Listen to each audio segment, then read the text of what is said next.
Hello traders, मैं रजनी फिर हाजिर हूँ अपने वीकली एनालिसिस रिपोर्ट लेकर। आज हम बात करेंगे इस वीक के इंपॉर्टेंट डाटा की। इस week New Zealand dollar, CAD, euro and USD का डाटा रिलीज होगा। So let's start with New Zealand dollar. इस वीक न्यूजीलैंड डॉलर का reserve bank of New Zealand dollar rate statement और ऑफिशियल कैश रेट का data release होगा।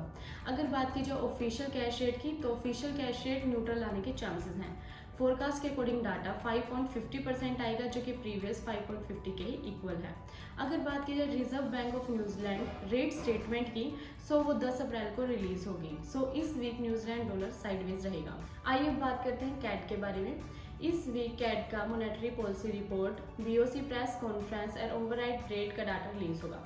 अगर बात की जाए ओवरनाइट रेट की, सो ओवरनाइट रेट न्यूट्रल आने के चांसेस हैं। फोरकास्ट के अकॉर्डिंग डाटा 5.00 आएगा, जो कि प्रीवियस 5.00 के ही इक्वल है। Monetary policy report and BOC press conference 10 अप्रैल को रिलीज होगी। So traders keep following the report. आइए बात करते हैं यूरो के बारे में। इस वीक यूरो का main refinancing rate, monetary policy statement and ECB press conference का डाटा रिलीज होगा। अगर बात की जाए मेन रिफाइनेंसिंग रेट की, तो मेन रिफाइनेंसिंग रेट न्यूट्रल आने के चांसेस हैं।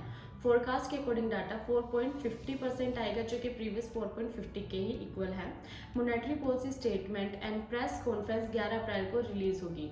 सो इस वीक यूरो अपट्रेंड जा सकता है। आइए बात करते हैं यूएसडी के बारे में। इस वीक यूएसडी का CPI data, PPI data, FOMC meeting, consumer sentiment and employment rate का डाटा रिलीज होगा। So let's start with CPI report. Monthly CPI report negative आने के चांसेस हैं। फोरकास्ट के अकॉर्डिंग डाटा 0.3% आएगा, जो कि प्रीवियस 0.4 से कम है। अगर बात की जाए ईयरली सीपीआई रिपोर्ट की, सो ईयरली सीपीआई रिपोर्ट पॉजिटिव आने के चांसेस हैं। फोरकास्ट के अकॉर्डिंग डाटा 3.4% आएगा, जो कि प्रीवियस 3.2 से ज़्यादा है। आइए बात करते हैं पीपीआई डाटा की। कोर पीपीआई रिपोर्ट नेगेटिव आने के चांसेस हैं। फोरकास्ट के अकॉर्डिंग डाटा 0.2% आएगा, जो कि प्रीवियस 0.3 से कम है। अगर बात की जाए मंथली पीपीआई रिपोर्ट की, तो मंथली पीपीआई रिपोर्ट भी नेगेटिव आने के चांसेस हैं। फोरकास्ट के अकॉर्डिंग डाटा 0.3% आएगा, जो कि प्रीवियस 0.6 से कम है। अगर बात की जाए कंज्यूमर सेंटीमेंट डाटा की, तो कंज्यूमर सेंटीमेंट भी नेगेटिव आने के चांसेस हैं।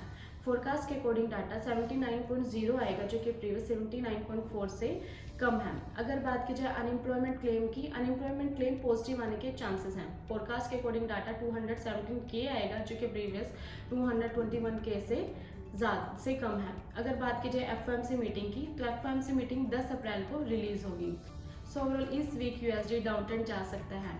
ये भी गोल्ड के लिए अच्छा रहने वाला है। सो ट्रेडर्स की फॉलोइंग द रिपोर्ट। तब तक के लिए thanks and please like and subscribe our channel.